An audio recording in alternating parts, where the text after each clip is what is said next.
అందరికీ నమస్కారం అండి. సితార తెలుగు కథలు ఛానల్లోకి స్వాగతం. ఈరోజు నేను మీకు వినిపించబోయే కథ పేరు అవ్వ మేక. ఒక ఊరిలో ఒక అవ్వ ఉండేది. ఆ అవ్వ దగ్గర ఒక మేక ఉండేది. ఆ మేకను రోజు మేతకు పిలుచుకొని పోయేది. ఒక రోజున అవ్వకు జ్వరం వచ్చింది. అప్పుడు మేక అవ్వ దగ్గరకు వచ్చి, అవ్వా అవ్వా, ఏం ఆలోచిస్తున్నావు అని అడిగింది. అప్పుడు అవ్వ, ఏమీ లేదు మేక, నాకు జ్వరం వచ్చింది, నిన్ను మేతకు ఎలా పిలుచుకుపోవాలి అన్నది. ఇప్పుడు ఆ మేక, ఏమీ వద్దులే, నేను వెళ్ళి ఎర్రకొండకు పోయి ఎండుగడ్డి మేసి వస్తా, పచ్చకొండకు పోయి పచ్చగడ్డి మేసి వస్తా అని ఒక్కతే బయలుదేరింది. అలా పోతూ పోతూ ఒక నక్క దగ్గరకు వెళ్ళింది. అప్పుడు ఆ నక్క, నాకు చాలా ఆకలేస్తుంది, నిన్ను తినేస్తాను అని బెదిరించింది. వద్దు నక్కబావా, నక్కబావా, ఎర్రకొండకు పోయి ఎండుగడ్డి మేసి వస్తా, పచ్చకొండకు పోయి పచ్చగడ్డి మేసి వస్తా, అప్పుడు నన్ను తిందువులే అన్నది మేక. అప్పుడు ఆ నక్క సరే అని ఒప్పుకున్నది. మళ్ళీ రావాలి సరేనా అని చెప్పింది. తప్పకుండా వస్తానంది మేక. తర్వాత మేక నడుస్తూ నడుస్తూ ఉంటే ఒక తోడేలు ఎదురయ్యింది. నాకు ఆకలేస్తుంది, నిన్ను తినేస్తాను అన్నది. వద్దు తోడేలు బావా, తోడేలు బావా, ఎర్రకొండకు పోయి ఎండుగడ్డి మేసి వస్తా, పచ్చకొండకు పోయి పచ్చగడ్డి మేసి వస్తా, అప్పుడు నన్ను తిందువులే అన్నది మేక. అప్పుడు ఆ తోడేలు సరే అని ఒప్పుకున్నది. అప్పుడు మేక నడుస్తూ నడుస్తూ ఒక పులి దగ్గరకు వెళ్ళింది. అప్పుడు పులి, నాకు చాలా ఆకలేస్తుంది, నిన్ను తినేస్తాను అని బెదిరించింది. అందరికీ చెప్పిన విధంగానే ఆ పులికి కూడా చెప్పింది.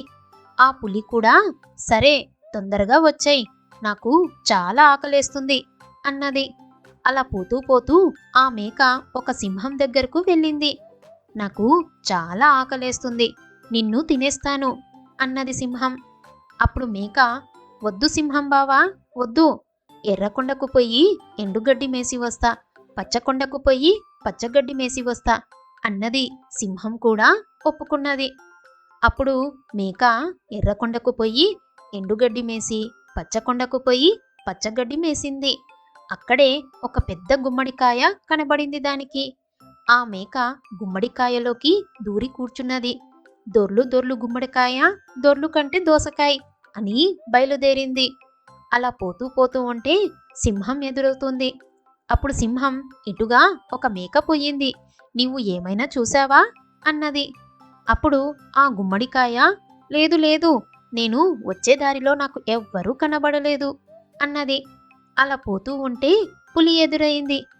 అప్పుడు ఆ పులి, ఇటుగా ఒక మేక పోయింది, నీవు ఏమైనా చూసావా అన్నది. అప్పుడు ఆ గుమ్మడికాయ, లేదు లేదు, నేను వచ్చేదారిలో నాకెవ్వరూ కనబడలేదు అన్నది.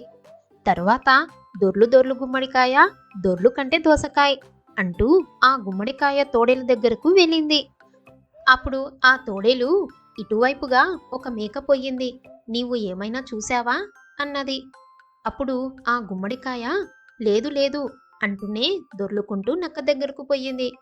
అప్పుడు ఆ నక్క, ఇటుగా ఒక మేక పోయింది, నీకు ఏమైనా కనబడిందా అన్నది.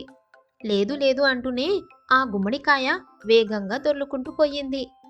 నక్క చాలా తెలివిగలది కదా, అరేరే, గుమ్మడికాయ ఎక్కడైనా మాట్లాడుతుందా అనుకొని ఒక రాయిని తెచ్చి గుమ్మడికాయకు అడ్డంగా పెట్టారు. ఆ దెబ్బకు గుమ్మడికాయ చిలి పగిలిపోయింది. అప్పుడు ఆ మేక చెంగున బయటకు దూకి నక్కకు అందకుండా తప్పించుకొని ఉరికెత్తుకుంటూ అవ్వ దగ్గరకు చేరుకుంది. అప్పుడు అవ్వా అవ్వా, ఎర్రకొండకు పోయి ఎండుగడ్డి మేసి వచ్చాను, పచ్చకొండకు పోయి పచ్చగడ్డి మేసి వచ్చాను అని సంతోషంగా చెప్పింది ఆ మేక.